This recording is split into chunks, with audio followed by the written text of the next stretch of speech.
So I'm here today with John Burgee, prominent architect, to discuss the life and legacy of one of his colleagues and friends, Thomas Gordon Smith, who sadly passed away this June in 2021. John is a well-known architect who worked for a number of decades with Philip Johnson, and their firm was one of the most important architecture firms in the world, doing many high-rises, university buildings, performing arts centers, as well as residential and commercial buildings. He's best known for the AT&T building in New York City, but many centers of intellectual and commercial life around the world. Welcome, John. Hello, Duncan. How are you? Well, I'm just so pleased that we can get together and talk about our friend Thomas Gordon Smith and the role that he played in the classical movement in America and in the world, and especially at Notre Dame. And you're the best person to talk to about that. Well, thank you. I've known Thomas for about 40 years or more.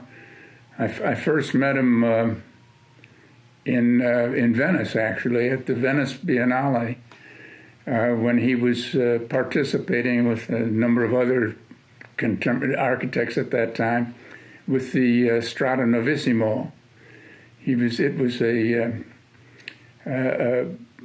number of architects who were doing facades of buildings along a street. And I had never heard of Thomas, actually, before that. And it was interesting because this, of course, included all the young architects of that time. And, of course, they were all very anxious to show each other up. Yes. And to be the one that stood out. Thomas, of course, did something that was unlike all the others. I'm sure that he, too, was very much aware that that everybody would be competing to stand out, although I would doubt that was his intention. His intention, obviously, was to show a difference between the direction that he was taking to what all the others. And when I met him, he was so busy trying to repair his facade, which had some problems getting in the shipment or in some installation thing, and it was he wasn't sure he could get it done, and he was trying to rebuild it practically. So he hardly had time to say hello to me. But I was very interested in him because, not knowing him, he was first a curiosity. Yes. And second, seeing his facade, it certainly stood out among all of them. It was the different one. Really? Thomas, of all of the people, but there are lots of famous people, like you said, Greenberg and maybe Aldo Rossi and... Yeah. Rossi was there, sure, Aldo Rossi, and they were, it was, I forget how many, but there were maybe 15, 20 architects. Yeah, it was very impressive, the presence of the past. So it was interesting to see him, and of course we went home and it was published and everybody saw it. And the other architects that I knew better, Thomas was not part of that group, the New York group, and they just made fun of what he was doing, and of course dismissed him and just was. And I thought, you guys are wrong. His is really an original, but with great influence of classical elements, and he was so enthusiastic about it, and it was just catching. That was a real gift of his, wasn't it? Enthusiasm. Well, he had a direction and a way. And that was what was so interesting. Even in Venice, you could see he was interested in getting his building done, and everybody else was interested in showing off. Interesting. There was a difference, and so I was immediately attracted to him because of that sincerity of he didn't care whether he met me or anybody else. He wanted his building to stand, his scheme. And of course, everybody else, they were just battling each other and trying to get the spotlight and pushing each other out of the way, and as you might expect. Yeah. But Thomas came off to me as the serious guy and the one that really was considering what he was doing there, not just trying to show off. That's a great story. I made a point when I went to San Francisco and we were working there to give him a call or to see him in some one way or another and kind of just follow along with him that way. But we talked often. We called on the phone and he kept me up to what he was doing. But he was teaching at the same time. But one of the interesting things that I noticed, Thomas was he was dedicated to his teaching, and he liked the students. He liked the young people. Yeah. He fed off them, kind of, I think. Yeah. It always came across to me that his real interest was in building. He wanted to build buildings. He was an architect, and I found this particularly true in Thomas, in that he was what I called an architect, a true full architect, and not just interested. He was interested in writing. He was interested in anything concerned with design. I mean, and he got in, and he wasn't only a superficial interest. It was down deep. He would get in. He would do things, but never superficially. He would concentrate on things deeply. I remember he talking about furniture. I knew nothing about furniture. It was not one of my big interests. Yeah. But Thomas got into it and got not only thought, oh, I like this or I don't like that, or I look at the. He found out about it and knew about it and knew the history about it and knew, and it was just one of those parts of a full design architect. It's really interesting that after he came to Notre Dame, just as kind of an aside, he was there, and I would see him once in a while. When I was down there, I always saw him, and I would say something about the football game that was that one, and he says, "Oh, where is that?" Right, sports was not on the radar screen. I don't think he even knew that Notre Dame had a great football team. The greatest football team in America, and it didn't matter to him at all.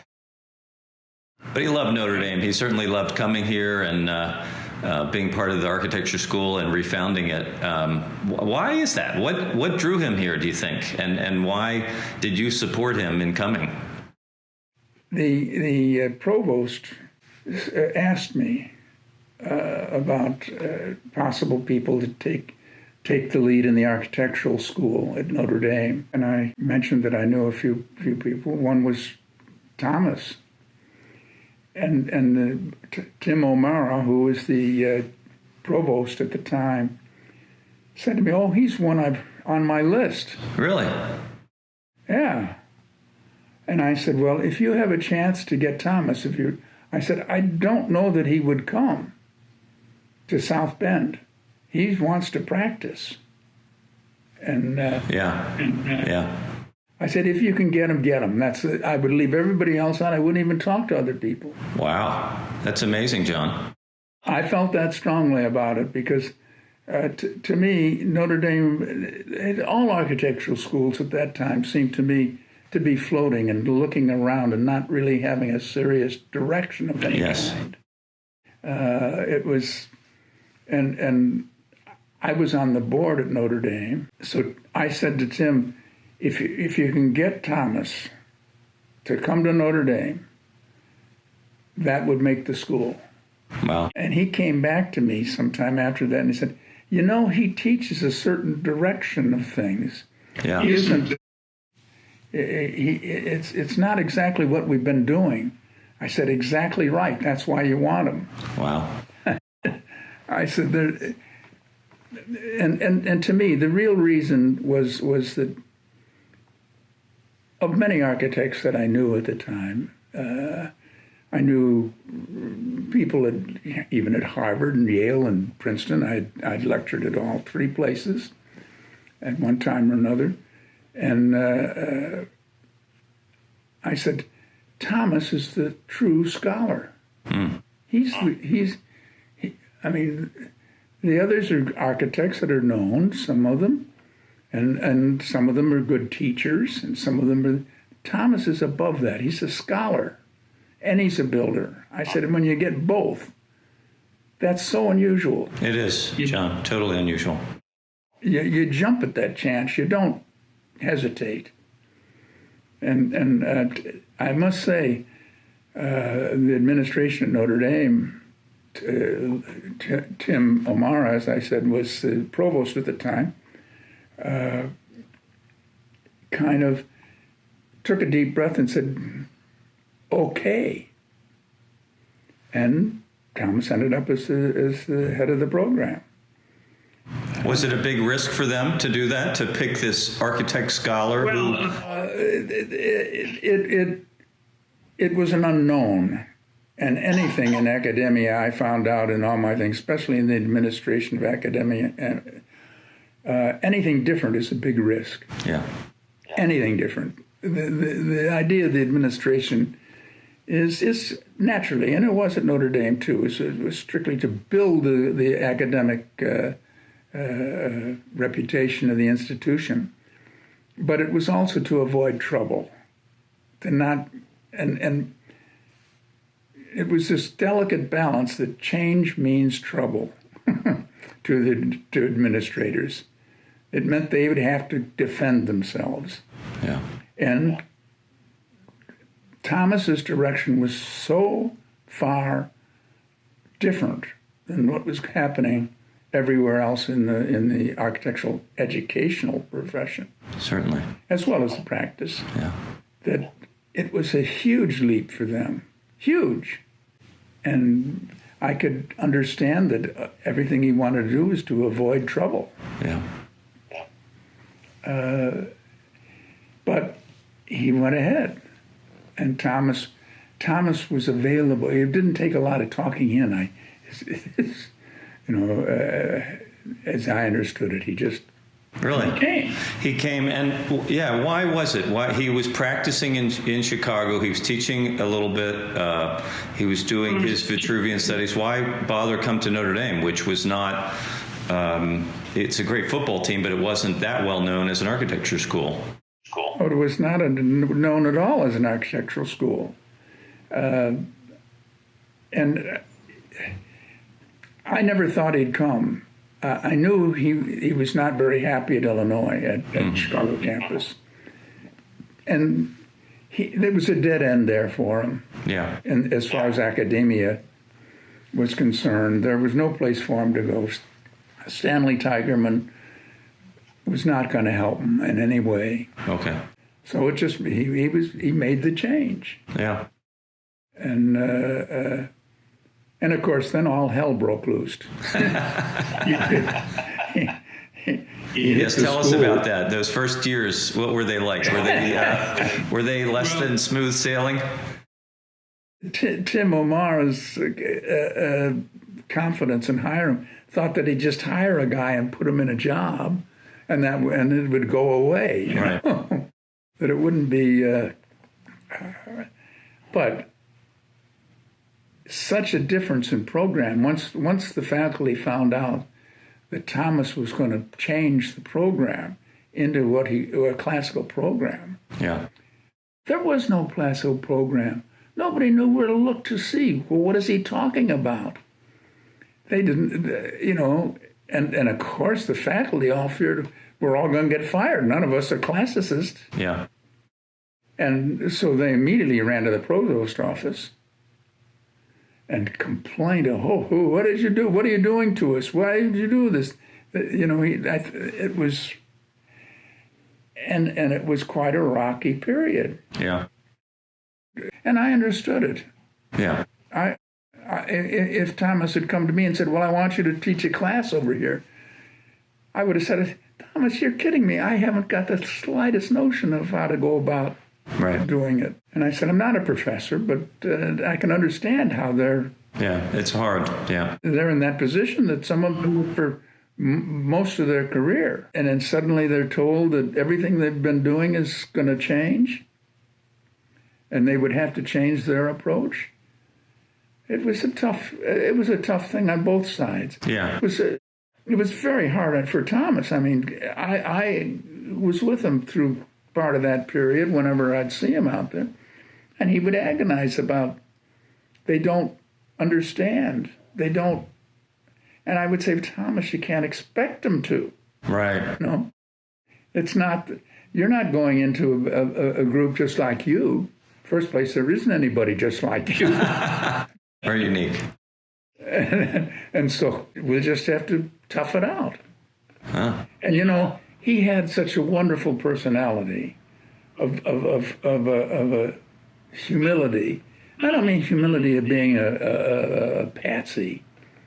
He never wavered in his strength of direction. He never wavered in his thought of what he was doing.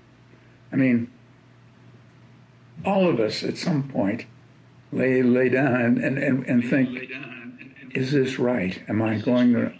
But he didn't project that anyway. No. Total confidence. But he was very patient about it. When I say humble, he was very patient. People that would come who didn't have nearly the scholastic ability that he did to try and lecture him. And he would listen. Yeah. He would listen. And he wouldn't argue with them. There was no shouting and fighting and screaming, at least that I saw. You might have saw it. Maybe a little bit. Well, I know that he got very frustrated sometimes. There's no question. And thank God for Marika is all I can say. Oh, yeah. She was a stalwart support and inspiration, his muse. She knew exactly what buttons to push, let's say. Yeah. When he needed calming down, she knew it. Yeah. So God for Marika. And none of us in anything we do things alone. He got support. He started hiring and finding people just like you, who he was so relieved came and gave him support, knew what they were doing. Yeah. I mean, he had students going to the provost. Yeah. Saying this is not why they came to Notre Dame. Mm-hmm.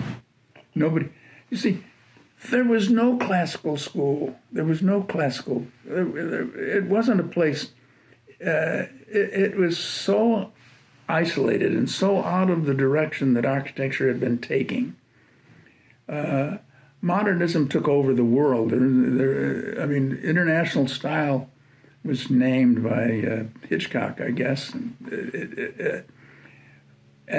because it so permeated the whole world. And so when somebody came along and said, you've missed the point.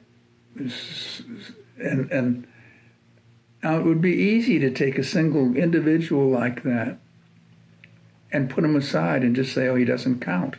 And he risked, at Notre Dame, he risked that somebody's going to come along and say, the battle's not worth it, get rid of him. Yeah. We're not going to put up with it.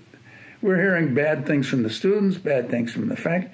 And this didn't happen for a month or two. This happened for years. Yeah, for years. About 5 years, it seems like. Yeah, well, it's a 5-year program Right. You have to graduate everybody first. It was so interesting, John, after this tragedy of losing Thomas this spring, of course, a lot of alums and others wrote wonderful things about Thomas and remembered certain things about him. One of the most telling was one of the classes that Thomas came in to teach that were the most vehemently against him and made his life really hard for a couple of years. They were some of the people that were the most appreciative because they saw, looking back, how kind he was, how much he cared, and how he respected them even though they were strongly against the classical program. And I just was bowled over by that these are the guys that still should be hating him, and they don't. They appreciated him. They wore his tenure as a badge of courage, and they look back on him as a person, as a great mentor. He was that, but nobody recognized it at the time. No.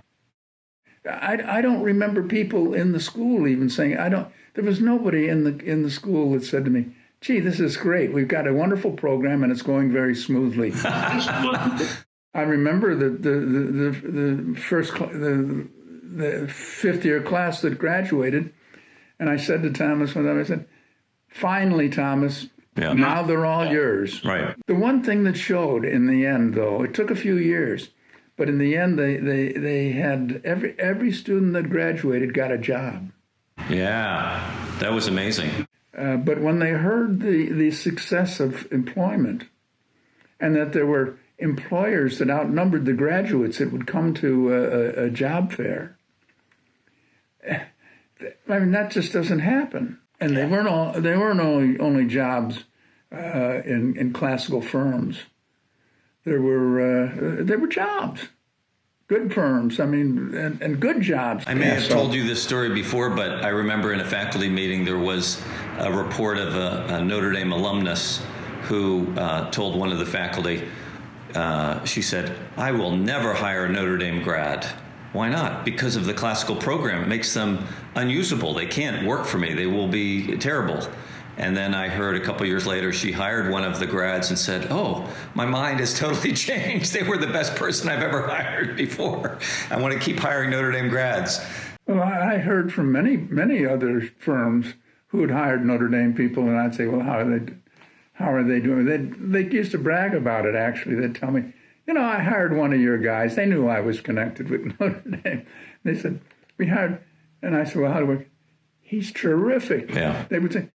He said, the one thing that I heard, though, in common with all of them was that they can think. Mm. And he said, they're productive from day one. Yeah. He said, we usually hire new hires, especially people right out of school. We figure it takes a year to train them before we get anything really out of them. But he said, the people that I've got start day one. And I thought that was a wonderful comment. Notre Dame started this thing and started this program and started teaching class. And, it's much more prevalent today. Yeah. There are other places thinking about it. In Bau, there's lots of groups that have sprung up, and I like to think that many of the top firms in the country, as well as the classical firms and the new urbanist firms, are all stocked, with some of our grads. They're doing good things all across the country and across the world. They're helping out. And this guy didn't get credited to Thomas enough, I didn't think. And he was not a chest pounder. He just did his thing. He sought satisfaction in the product, and it didn't involve him personally. He wasn't looking for his own credit. I always said, I once told him, it was funny. I said, you're a revolutionist. Yeah. And he said, no. I said, you're the only one. You're out there. You're fighting this fight by yourself. Yeah. He said, you're not only a revolutionist, you're a heroic revolutionist. You just carried it through, and won the battle. Yeah, he did. He did win the battle, and we have a great place now in the world and in the U.S. to allow people to practice classical architecture. When you talk to people that are serious architects, not just frivolous people, but people who really think about their architecture, maybe are not practicing in the classical way. Right. They talk about it. They want to know about it. They say, but this was not something that just happened. Thomas made it happen. Yeah. Give him the credit. Yep.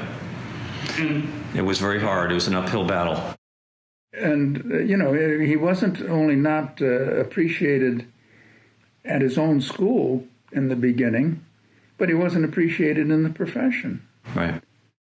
But I think he is now. I think it's, and that to me made him a really a great stalwart. Yes. And as I called him, our revolutionary hero. Yeah, he was a revolutionary hero. I agree. He loved that term, radical classicism, but his focus was on the root, going back to the root of architecture and bringing it back, reviving it. Yes, and I think it was interesting that it all started in the postmodern time where people were taking classical elements and sticking around without any understanding. Right. But there wasn't a single thing that I ever saw that Thomas did that was that he didn't think of and know the background and do. He didn't just do it because it looked good there. So it was interesting that when he was the chairman and they were starting, as you pointed out, Bond Hall, he was not part of that program, you know. The administration did not make him that. And I was not involved in the original selection thing. Those were in the early days when the trustees just let the physical campus go off to the administration and somebody there. But I went to them and I said, "You've got to have Thomas. You cannot build this architectural building without it. You can't have this program." I said, "If you don't hire him, if I were him, I'd get up and walk out." Wow. You just can't do it without him. Well, it didn't receive a lot of support. And for some reason, part of the administration came to the conclusion, and they'd had experience apparently in other schools, that professors couldn't work for the university outside of their teaching duties, because then they felt they were paying them two different salaries. Yes. Horrors. There was a conflict in that, but they finally agreed they'd hire him, but they didn't pay him. Yeah, what a sin. And I kept saying, "Don't." And Thomas bent his head and just did a beautiful job, a wonderful building, and will always be one of my favorites. Oh, thank you. Yeah. No, he took the Lemonnier Library in 1918, which had been economically renovated to the architecture school when we built Hesburgh Library in the late 60s, and he totally transformed it into an architecture school, into a proper architecture school. It was a rabbit's warren before he got in touch with it, and it was unpleasant. Yeah. It was just, and to have that represent your school. Yeah, what a beautiful building. Do it. Yeah. I think that right behind your head is a nice model of the front facade of Bond Hall. There it is. Yeah. Thank you. You were part of the group that gave that to me. Yeah. Well deserved, John. You've been a great support of Thomas and of the school for probably 60 years, ever since you graduated, but especially in these last 30 years. Thomas came in about 31 years ago, and it's kind of incredible how much you've been a part of it and all of these stories.